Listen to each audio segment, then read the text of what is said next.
Hi friends, இந்தியாவுக்கும் ஆஸ்திரேலியாவுக்கும் இடையான ரெண்டாவது ஒரு நாள் போட்டியில் பார்த்தீங்க அப்படின்னா இந்திய அணி அபாரமாக ஜெயிச்சிருக்காங்க. 6 விக்கெட் வித்தியாசத்தில் ஜெயிச்சிருக்காங்க.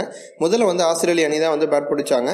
அந்த அணி 50 ஓவர் முடிவில் 298 ரன்கள் எடுத்து 9 விக்கெட்டை இழந்தாங்க. அந்த அணியில் அதிகபட்சமாக யார் அப்படின்னு பார்த்தீங்கன்னா ஷான் மார்ஷ் 131 ரன் அடிச்சிருப்பார். 123 பால் பிடிச்சி 131 ரன் அடிச்சிருப்பார். 11 4 அடிச்சிருப்பார், 3 6 அடிச்சிருப்பார். அடுத்ததாக கடைசி நேரத்தில் பார்த்தீங்கன்னா கிளென் மேக்ஸ்வெல் 48 ரன் அடிச்சிருப்பார். இவங்க 2 பேரும் தான் நல்லா விளையாண்டுருப்பாங்க. அடுத்த வீரர்கள்லாம் அதிகமாக விளையாண்டுருக்க மாட்டாங்க. இருந்தாலும் 298 அப்படிங்கிறது கொஞ்சம் கடினமான ஒரு இலக்கு தான். அடுத்து பார்த்தீங்க அப்படின்னா இந்திய அணி விளையாட ஆரம்பித்தாங்க. இந்திய அணியில் பந்து வீச்சு அப்படின்னு பார்க்கும்பொழுது டெஸ்ட் போட்டிகளில் தொடர்ந்து புவனேஸ்வர் குமாருக்கு ஓய்வு கொடுத்தாங்க. ஆனால் ஒரு நாள் போட்டியில் அவர் தான் மாஸ் காமிச்சிக்கிட்டு வராரு. புவனேஸ்வர் குமார் 4 விக்கெட் எடுத்திருப்பாரு. முகமது ஷமி 1 விக்கெட் எடுத்திருப்பாரு. ரவீந்திர ஜடேஜா 1 விக்கெட் எடுத்திருப்பாரு. ஸோ குல்தீப் யாதவ் விக்கெட் எதுவும் எடுக்கல. ஸ்பின் பவுலிங் இந்த ஆடுகளத்தில் கை கொடுக்கல.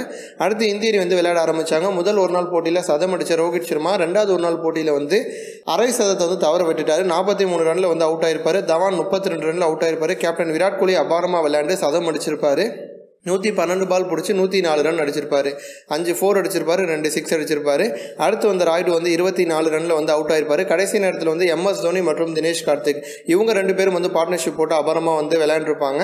அதனால் பார்த்தீங்க அப்படின்னா இந்திய அணி 49.2 ஓவரில் 299 ரன்கள் அடித்து 6 விக்கெட் வித்தியாசத்தில் அபாரமாக ஜெயிச்சிருக்காங்க. ஸோ 1-1 அப்படிங்கிற கணக்கில் ஒரு நாள் போட்டி தொடர் இப்போ சமநிலையில் இருக்குது. ஸோ அடுத்த போட்டி இன்னும் ஏகப்பட்ட எதிர்பார்ப்பை உருவாக்கியிருக்கு. இது போன்ற இன்னும் பல ஸ்போர்ட்ஸ் செய்திகளை தெரிஞ்சுக்க ரெட் கலர் பாக்ஸை கிளிக் பண்ணி நம்ம சேனலை சப்ஸ்கிரைப் பண்ணுங்கள். இந்த வீடியோ உங்களுக்கு பிடிச்சிருந்துச்சு அப்படின்னா லைக் பண்ணுங்கள், ஷேர் பண்ணுங்கள். நன்றி.